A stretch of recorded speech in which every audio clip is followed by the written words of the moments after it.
I know you're planning something. Not really, it's the assignment. I just want to know what.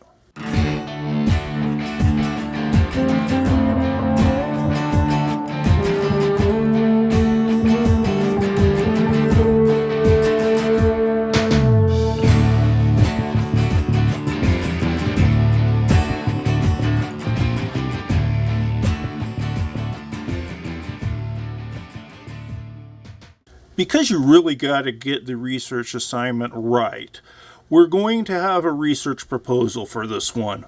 Don't freak out, it's not a long winded assignment. You can knock it out in a page and a half, really. But I want to get some idea of where you're going, and this is how I want you to do it.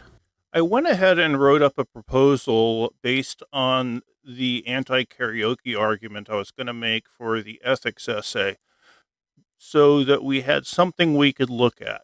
Decent example. And here we got it. I'm going to go ahead and link this in today's folder in Blackboard as well.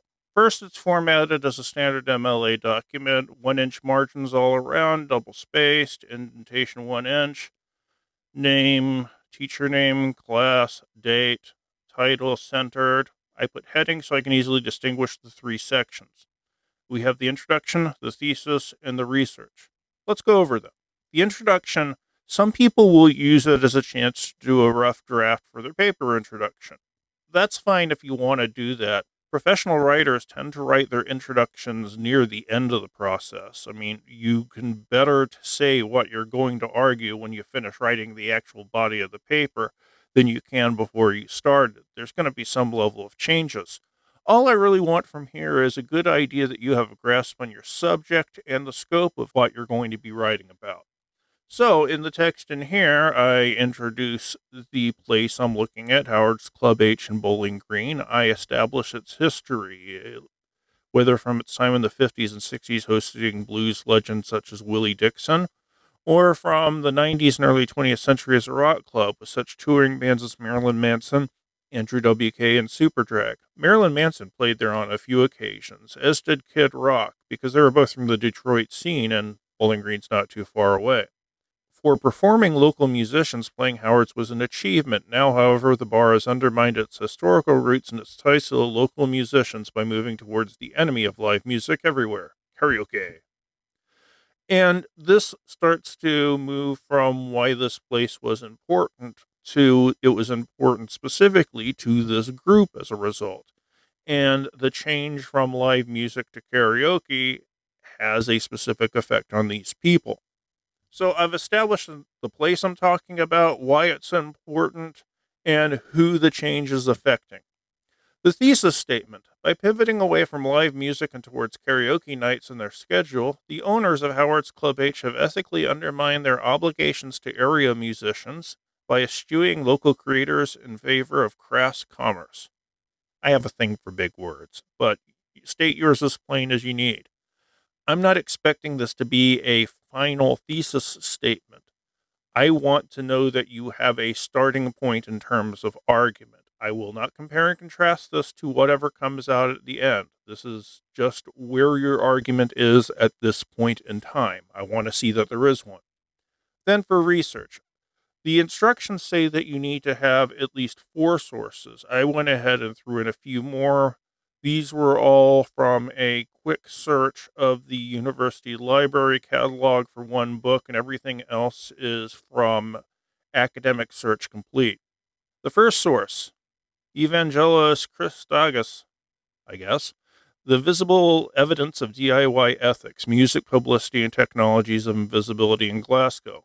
It's an article specifically about the Glasgow music scene, but it does talk about DIY, which is what area musicians are. They're DIY artists. They're not connected to any large organization. And it talks about how ethics works within the DIY community. Not about the same subject of analysis as my thesis, but there are enough similarities to where it can be valuable. Rob Drew, Karaoke Nights, an Ethnographic Rhapsody. An ethnography of karaoke, that is a study of the people who do karaoke, is going to give insight into why karaoke is valued in some circles, particularly within the audience, but I'm sure it's going to touch on why the businesses do karaoke to begin with. Next one is owners of music company find that a lot of young musicians lack the work ethic needed to make it in the business. Some artists need to change their tune. This is from the Houston Chronicle. Yeah, I know the Houston Chronicle is not an academic source, but the point of this article is the owners, people who would be closer to management, talking about those darn kids aren't doing what they need to survive. It's probably going to be something I'd want to argue against. But it also does talk about young musicians. Sebastian Nettlecutt, Lifestyle and Psychosocial Factors in Musicians from the Lejeune Medical. I don't know how much I'm going to delve into the personal effect on the musicians themselves, but it seems like a decent thing to at least read about. Stephanie Pitts, not playing anymore. Qualitative investigation of why amateur musicians cease or continue membership of performing ensembles from the International Journal of Community Music. Having another peer-reviewed source is always good. And this one is going to hit why musicians would stop doing their stuff. Obviously, lack of venues would be probably one of the reasons. I'm curious as to see how much that's true with a wider swath of musicians. Bert Weidsters, I guess. Online music consumption in today's technological context, putting the influence of ethics in perspective, from the Journal of Business Ethics.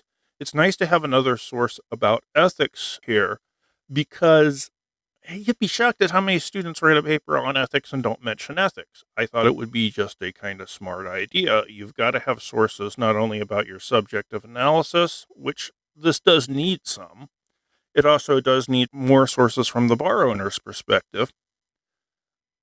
But you also have to have sources on the critical approach you're going to employ. In this case, it would be an ethical paper, which you could do for Essay 4 as well. You've already done it for Essay 3, but I don't have a problem with you doing that again if that's what you want to do. But you need some kind of source that covers your subjective analysis, some kind of source that covers the key issues you're having, some kind of source that covers the critical approach you're talking about. You need stuff from respected venues. There are 4 things from peer-reviewed academic journals. There's a newspaper article, there's a book, so there is a variety of sources. This is the kind of thing to which you should strive in your own proposals. I'm not saying that you have to do my weird ideas or my weird use of language, but try to cover these bases. Ultimately, the real value of this assignment is it gives me a chance to provide you feedback before you get way too deep into this. So, use the feedback I give you to adjust your approach to your material, to think of new sources, to think of new ways to get your intellectual claws into your material. Sorry. And I hope my comments help. See you next video.